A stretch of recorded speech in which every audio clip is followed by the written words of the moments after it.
Bueno, pois o que quere que lles diga, estou aquí cunhas lentes amarelas, non sei se me vou a pasar o time Marcos Llorente, non? Porque a cousa cambia un pouco, de non? repente igual volveste e, non sei, inmune a todo e vives 200 anos. El di que isto das lentes amarelas en interiores está ben, por qué? A ver. Claro, e tamén di que hai que poñer as laranxas cando se achega a noite, o sea, hai que ir variando de lentes, curiosamente lentes que se venden baixo o seu nome 200 euros, hai que empezar por aí, 200 euros. Ai, Dios mío, son esas lentes. Estas excentricidades sempre pasa que baratas non son, claro, polo que sexa. O problema é preguntarlle a Marcos Llorente por cousas de ciencia, ou seja, realmente o valor que pode ter a súa opinión e como se falou de mecánica, ou seja, claro, realmente ao final... Por iso xe queremos, porque como logo esta xente ten tantos seguidores nas redes sociais, hoxe con Héctor queremos desmontar o que é certo e o que non, que a verdade, a maioría do que el di. Por exemplo, isto de empregar lentes amarelos, por qué? Por que o defende el e por que é unha tontería? Pois mira, é o que di é que hai que poñer en interiores estas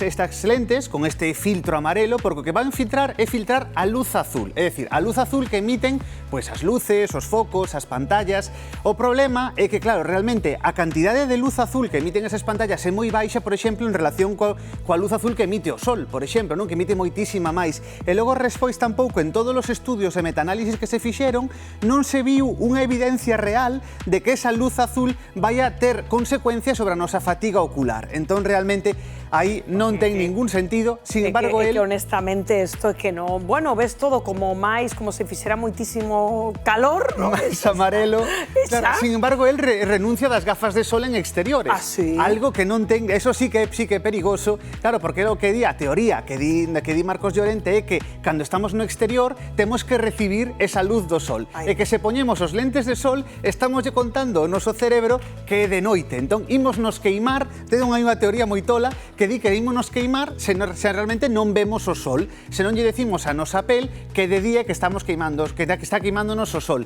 Claro, entón as persoas invidentes queimaríanse sempre, porque realmente como non poden ver o sol é que realmente non ten ningún fundamento e hai que poñer lentes de sol para evitar esa degeneración macular asociada á idade, para evitar a catarata, cousas que si nos poden facer perder a visión. Como tantas veces nos explicaches, vale, e que iso da dieta paleolítica?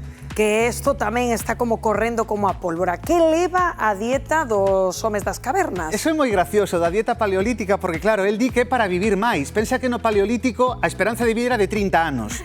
Entón, claro, xa estaríamos mortos fai tempo. Claro, a dieta, se a esperanza de vida era de 30 anos, igual ben todo non o facían, non? Hai que darlle unha volta. Claro, que leva esa dieta paleolítica que sigue Marcos Llorente? O que comían no paleolítico, que incluso anterior ao neolítico, é estos alimentos que temos por aquí. Vemos, por exemplo, verduras, vemos carne, vemos froitos secos, vemos ovos, cousas que dis, vale, están ben, pero claro, el a que renuncia? Renuncia ás legumes, renuncia aos cereais, renuncia ao leite, aos produtos derivados do leite. Claro, os cereais e os legumes sí que son interesantes, sí que nos aportan fibra e nos aportan cousas que sí que necesita o noso corpo.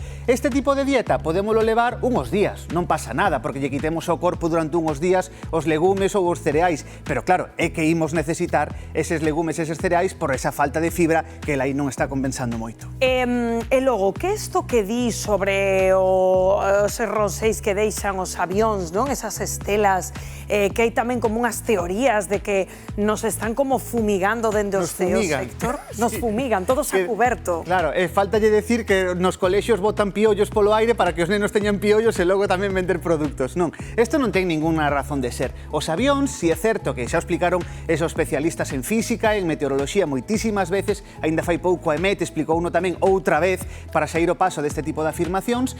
Estes avións non fumigan nada, é unha teoría moi tola. O que fai esas estelas son estelas de condensación, simplemente que se producen cando na atmósfera hai determinadas condicións que sí que fan que se manteñan máis ou menos tempo esas estelas de auga, de condensación, e que non é que nos estexan fumigando, nin contaminando, nin nada. Se quixeran facelo, botarían algo na auga que bebemos ou na comida que comemos e non polo aire, non ten ningún sentido. Non temos que asustarnos, vale. E agora que chegan ao frío, non? Que parece que vai chegar, claro, a xente di este home que está tan en forma, non? Un dos mellores xogadores da selección, e que resulta que vai pois en camiseta a 0 graus. A 0 graus e prácticamente espido a coller o frío, allá que lle dea ben o frío. Aí... A ver, realmente isto o que di el é que lle mellora o sistema inmunolóxico. Non hai ningún tipo de evidencia científica que nos asegure que isto vai a mellorar nada o sistema inmunolóxico. Si é certo que che pode activar a circulación, claro, porque igual que se che das unha ducha de agua fría, exactamente igual, non? Vaite activar, pero realmente non vai mellorar o teu sistema inmunolóxico e incluso si temos certo perigo de hipotermia, como pasa a él a 0 graus, e tamén incluso provocamos un estrés cardiovascular que non todo o mundo estaría físicamente preparado para tolerar, ou seja que para nada non é recomendable sair a 0 graus medio espido a rúa. E logo chamoume a atención porque falou de algo do que ti xa nos falaches aquí do termómetro, que é do camiñar descalzo, non? Que a ti xa nos explicaches aquí que isto ten os seus beneficios sempre cando saibamos por onde camiñar descalzo, non? Claro, mira, eso é unha das poucas cousas que di el que ten sin sentido. Claro, se dis 20 cousas, nalgúnha vas a acertar, non? Entón, si é certo que isto si é certo que ten sentido, porque el di que camiña descalzo, porque eso lle axuda a estabilidade do pé, a mellorar os músculos do pé, eso sí que é totalmente certo. Os podólogos recomendan camiñar descalzo tanto en nenos como en adultos para activar todos os músculos do pé e realmente pois previr todo tipo de lesións. Así que aí Marcos Llorente Pero acerta. con sentidiño, non polas beirarrúas. Claro, non polas beirarrúas, nunha zona que controlemos, que sexa, pois, eu que sei, preto da casa ou dentro da casa, pero non pola rúa, porque ao final, pois, hai cristais, hai suciedade, así que ollo con facelo na rúa. Moitas grazas, Héctor, como sempre, por aclararnos todas as dúbidas.